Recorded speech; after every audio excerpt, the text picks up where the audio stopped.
Committee will come to order.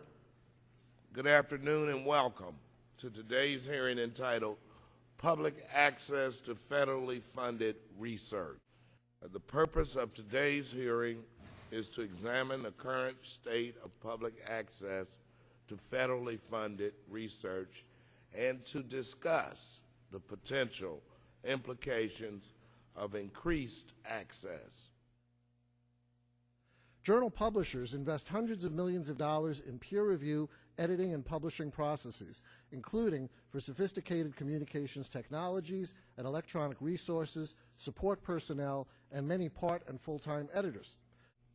Government mandates like the NIH Public Access Policy, which requires free online access to the author's final peer-reviewed manuscript after acceptance for journal publication, expropriate, or in simpler terms, take without consideration the substantial investments that the publisher makes in providing added value to the researcher's original manuscript. The simple reality is that in today's digitally networked world, the government cannot presume to make these copyrighted works freely available online to the U.S. taxpayer without also giving them away free to the rest of the world, including competing national governments, public and private institutions, corporations, and yes, pirates, all of whom, with the exception of the pirates, would otherwise probably acquire these works from the journal publisher by subscription.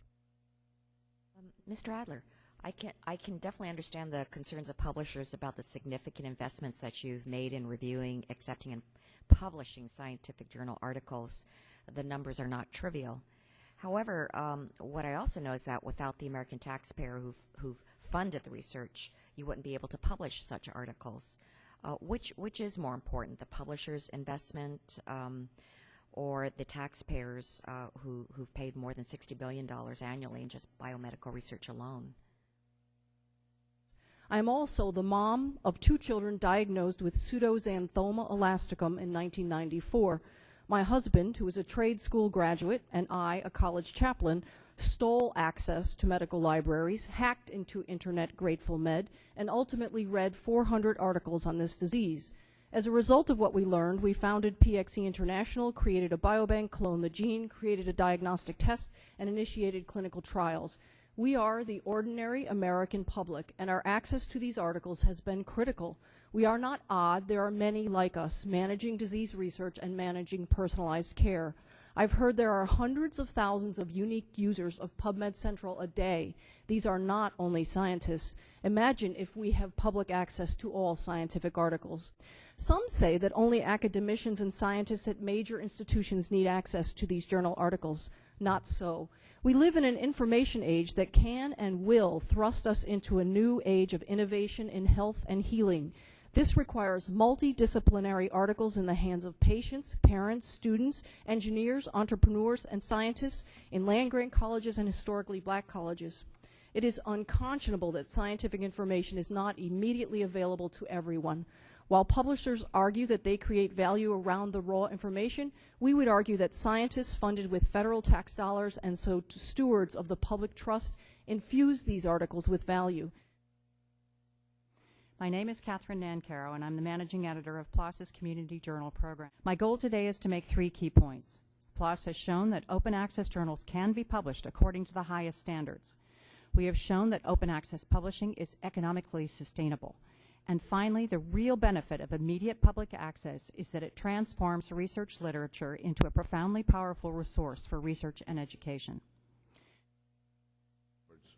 Are you concerned that open access would affect the peer review process?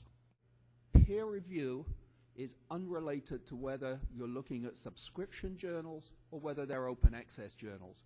We do peer review as scientists because we feel this is a very important part of our service to science. Now, some say that granting access to STM articles does not help the non-professional, such as patients and their families. How do you respond to that? I travel this country sometimes up to 90% time meeting with these families and lecturing to them, and I have found them to be nothing but sophisticated in their ability to interpret and read these papers. And in the instances where they have questions, they print them out and they bring them to their care providers. I will say that public access to federally funded research was a different topic for me, but I certainly learned a little today. And with that, this hearing is adjourned. Thank you.